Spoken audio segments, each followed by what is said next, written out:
avancées, parce que si début mai, il faut qu'il sorte encore le salaire d'avril, bon voilà, ça va devenir compliqué. Il peut tenir 3 mois, pas plus. Même problème dans cet hôtel-restaurant parisien.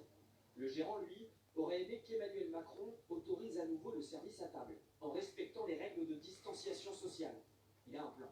Nous, on a de la chance d'avoir beaucoup d'espace, donc on va mettre des mesures, toutes les mesures nécessaires de sécurité, autant les mesures barrières, on va diviser le nombre de couverts par 2 ou par 3. Un resto qui tourne, ça lui aurait permis de vendre plus facilement des chambres. Mais ce n'est pas pour tout de suite, et son établissement va rester fermé, comme plus de 90% des cafés, hôtels et restaurants aujourd'hui. Le secteur va continuer à perdre 150 millions d'euros par jour. Ce traiteur travaille dans l'événementiel. Ses cuisines sont presque toutes à l'arrêt. Alors aujourd'hui, l'activité, elle est équivalente à 5% du chiffre d'affaires. Et ça ne va pas s'arranger avec l'annonce de l'annulation. Assalamu alaikum, assalamu alaikum, assalamu alaikum. La reprise économique, ce sera en septembre, pas avant. Su amee ku dégg sama son ci ñi jot a dugg ngeen confirmer ma que yéen ngi jot son bi par écrit Mais comment tenir s'il vous plaît. Même avec les aides de l'État, sa PME perd 20 000 euros par mois et il a déjà Su amee ku may dégg mu confirmer ma par écrit par message que le son est bon. Dans son allocution, Emmanuel Macron a également annoncé, vous l'avez entendu, que les mesures pour aider les entreprises à reprendre leur activité allaient être renforcées et prolongées. On fait le point précis. Waaw, Le président de la République veut aller plus loin. ma petite sœur la Lam Toro, bu dee yaa ngi may dégg envoie un message me disant que le son est bon. De décaler les échéances de remboursement de prêts. Objectif, tenir une bouffée de Khadim Sall, Masek Diop, Salimata Sarr, yéen ñëpp maa ngi leen di ziar ku ma ci dégg nga envoyé ma un petit message me disant que le son est bon. Ok Baba, merci beaucoup. Donc maa ngi ziar ñëpp comme ni ñu ko daan defee toujours di nuyu ñent ñi yeewoo ci réewum Sénégal muy góor jigéen mag ak ndaw. jërëjëf sëriñ Murit Ngagne Gueye ñu ngi lay ziar bu baax sama jëwriñ maa ngi lay ziar. donc dañ doon ñëw rek comme toujours sànneeti ay kàddu waxtaan ak suñum réew waxtaan ak sénégalais yi xaw ma sax ndax suñum réew laa war a wax wala réewum waa Sénégal. Je m'explique. Depuis ñu tàmbali ba léegi yàlla wàcce fi loo nga xam ni mbas la muy épidémie daj àdduna ba far nekk une pandémie di lor doomu aadama yi te kenn xamul exactement fan la nekk ba tey du benn réew bu ñu mën a wax ci àdduna bi bu ñu ne maîtriser na ko muy musiba moo nga xam ni yàlla moo ko wàcceel boppam xam la mu ci namm moo xam jubbanti doomu aadama yi la wala natt ñi ko gëm ngir yéegal seen ay maqaama ndax mbas moom ñaar yooyu rek la mooy jubbanti lu dëng wala yéegal maqaamay doomu aadama yi ci seen ngëm-ngëm suñu borom wàcce ko wasaare ko ci àdduna mu dal ci réew yépp yàlla tamit dimbali ñu ci kàttanam ba suñum réew bokkagun ci réew yi nga xamante ni ñoo ci gën a néewle bokk nañ ci gën a néewle ci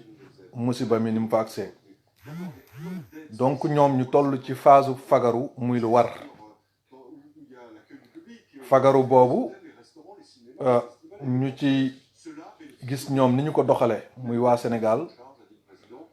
ñu ci sant autorités yi ci li nga xamante ni taxawe nañ ko ci ak gouvernement beeg opposition bi ñoom ñëpp ni ñu lëkkaloo doon benn ngir xeex ko waaye nag ñu am ñaari pàcc yoo nga xamante ni moom moo composé Sénégal mooy ñu nekk ci biir réew ma di fa dund ak ñi nga xamante ni yàlla dogal na ñu nekk bitim réew di fa dund muy ñun ñii nga xam ni ak fu ñu mën a nekk aussi yàgg nañu àddu bokkoon nañu ci ñi nga xamante ni si doon nañu fexe di lijjanti luy doxal suñu réew luy jëmale Sénégal kanam ba fu ñu nekk jël nañ suñu kàddu lépp lu mës a xew ñu dugal ko ci anam yu mu gën a rafete suñu mën-mën tamit lépp li nga xamante ni mën nañu ko les Sénégal de l'extérieur def nañ ci seen loxo te defe naa ni amul benn projet de société buy taxaw Sénégal ba nga xam ni gën nañ caa yaafuus buñ ci mënul ñu dem ba moment bi ak si di moment bu metti àdduna yépp di ko dund ñu mel ni dañuy sentir loo nga xamante ni dañu ñuy beddi di xàjjatle ki dëkk Sénégal ak ki dëkkul ki dund Sénégal ak ki dundul Sénégal ci dogalub yàlla ba nga xamante ni si mën naa wàcc ci kaw doomu aadama yi.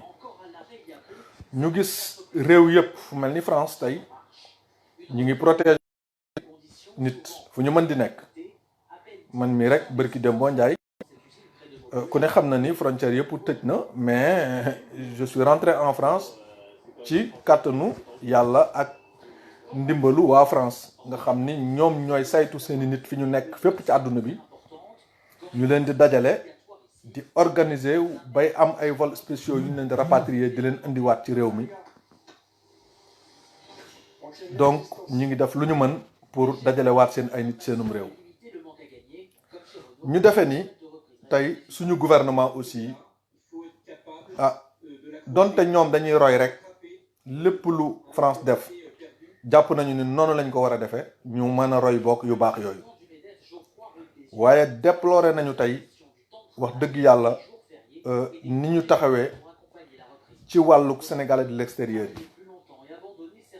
dégg nañ ñu ni débloqué nañu lu mat 12 milliards jëmale ko ci ñoom. xamuñu exactement nan lañu ko nar a séddalee, nan lañu ko war a nar a doxalee, mais defe naa ni am na décision yu ëpp solo yooyu yu ñu ëppal njëriñ, parce que nit ñi nga xamante ni dañoo nekk bitim réew di fi liggéey di fi tedd, ñoom ñëpp lépp lu ñu fi am jàpp nañu ni Sénégal lañ ko war a investir.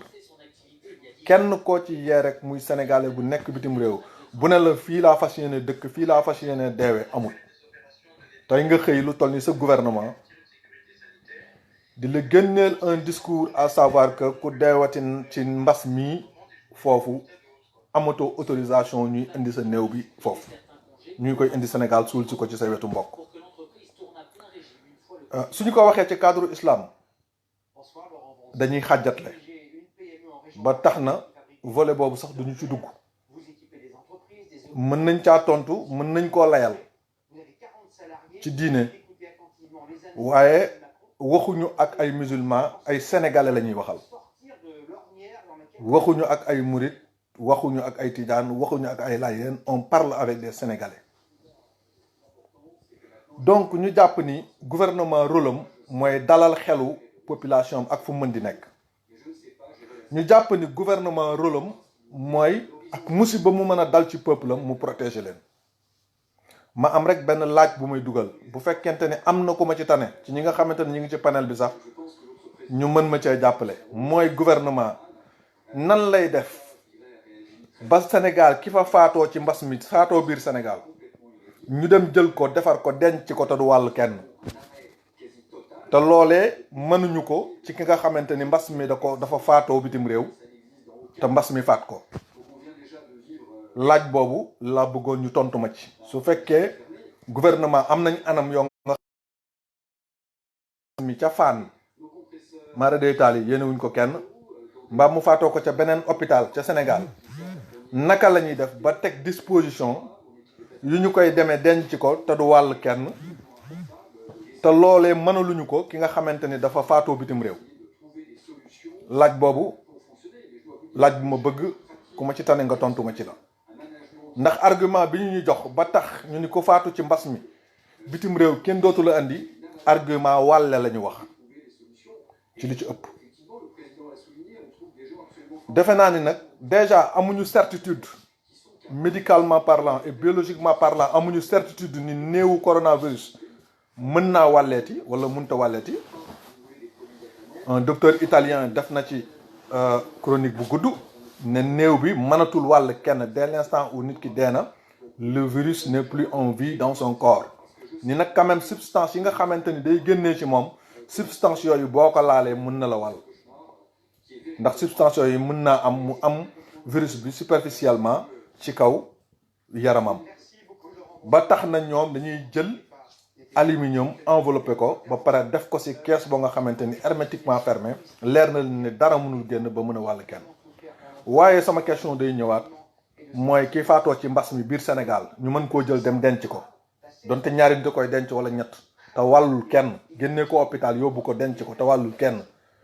noonee ñu ko defee lu tax mënuñu koo defee koo nga xamante ni dafa faatoo bitim réew ba indi ko Sénégal te wàllul kenn. may laaj autorité yi tamit est-ce que ñoom imaginer nañu nit ku nekk bitim réew di liggéey bàyyi njabootam Sénégal bàyyi mbokkam yépp nga xam suba gu yeewoo bu jullee li muy njëkk a ñaan yàlla bu ma deewee àll ci lay bokk yàlla naa delluwaat ba gis sama njaboot nga xëy ni ko boo deewee foofu lañ lay denc xamul nu ñu koy dence xamul ku koy denc parce que am na fi ñoo nga xamante ni tey mbokk mu leen denc sax xëy na amuñu ko fi wala jaxasoowuñu ak association yi wala daayira yi wala dara bañ mën leen a toppatoo ji kooku nga ni ko boo deewee foofu ban angoisse nga ko teg dafa mel ni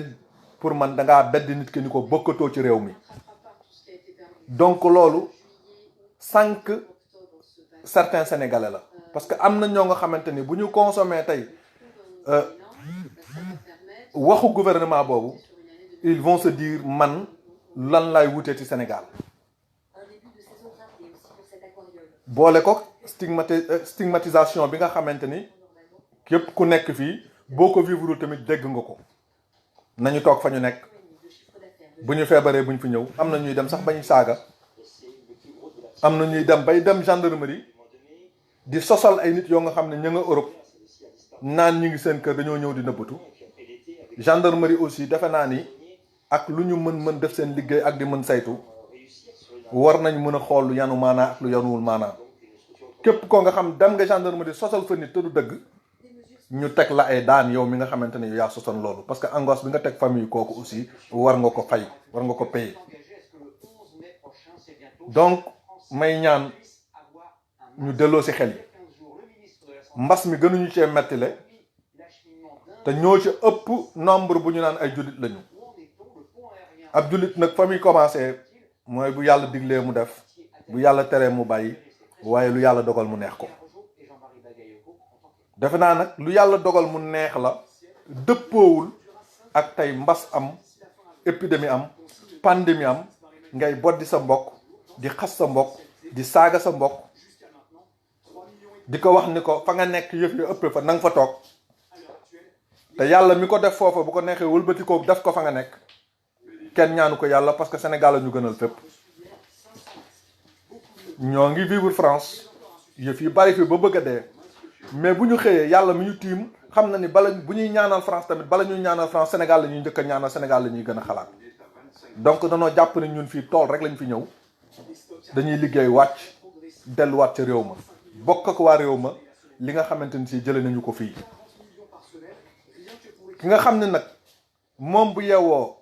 jàmm yow la ko njëkk a yéene ko boppam fi mu nekk moom defe naa ni yow war nga ko yéene jàmm ca delloo ko jàmm jooju ah immigré yi nag gàcce ngalaama rek lañ leen di wax waaye tamit war nañ ci jàngat bu baax a baax ñuy ñaan nag suñu autorité yi ñu delloo ci seen xel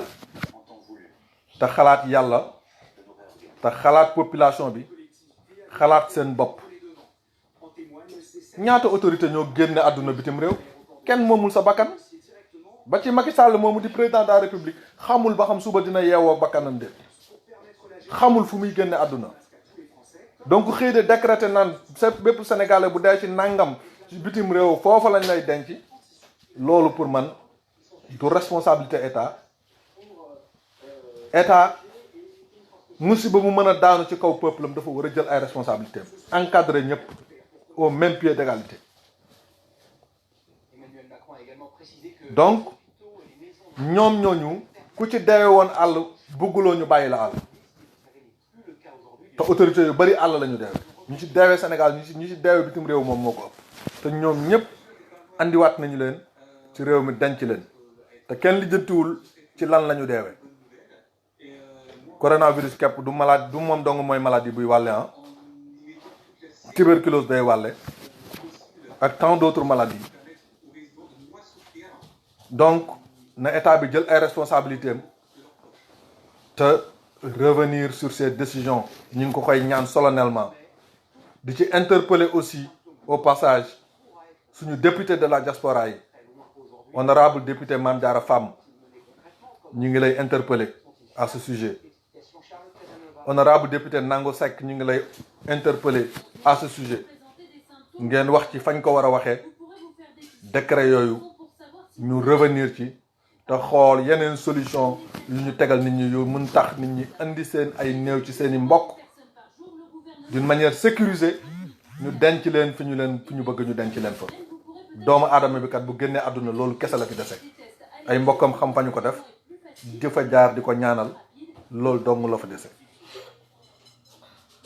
donc loolu franchement mënuñu ko woon ñàkk a wax di ñaan képp koo nga xamante ne am nga ci kàddu nga jàpp ci ñu dindi décision yooyu ñuy jël coronavirus dëgg la mais nag du mbir moo nga xamante ne daf ñuy divertir ba ñu bàyyi tey gouvernement bi ñuy def lu ñuy yëkkati teg ñu ko ñu ni déedéet du moom du période xuloo du période rayante période jàmmoo la ñu ni teg ñuy jël di noote di dem ba ëllëg mu indi ñu jëyee joo nga xamante ni loolu du suñu responsabilité suñu responsabilité mooy tey lépp loo nga xamante ni dérive la bu jëm ci gouvernement bi bu jëm ci population bi ñu yëkkati suñu kàddu sànni ko ci wax ci lañ ci war a wax bu ñu ko defee xayrun bu ñu ko deful tamit ñun amuñu dooley def ko mais danañu ko wax li ci des nag ñu koy waxtaan ak suñu mbokk immigré yi mooy ñu xam suñu bopp te lii ñu jàng ci